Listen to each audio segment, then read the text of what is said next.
Palaging absent sa Itbulaga si Atasha Mulak at marami nga ang nakakamiss sa kanya sa noontime show ng TV5 at Tito Soto, Vic Soto, Joey De Leon. May iba na nagdududang nagbabuna sa show ang twin sister ni Andres Mulak pero isang Itbulaga staff ang tinanong.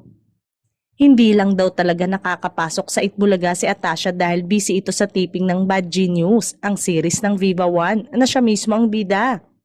Tuloy-tuloy raw kasi ang taping ni Atasha. Dire-diretso po kasi ang taping ng Bad Genius kaya hindi nakakapasok sa Itbulaga si Atasha pero babalik din naman siya.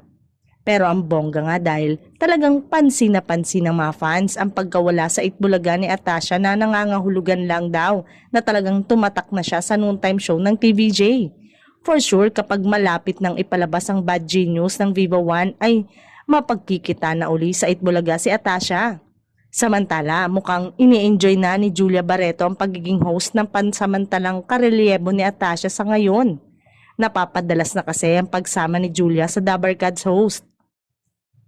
Siniship nga ng mga fans at avid viewers na maging regular host na ng TVJ noontime show si Julia.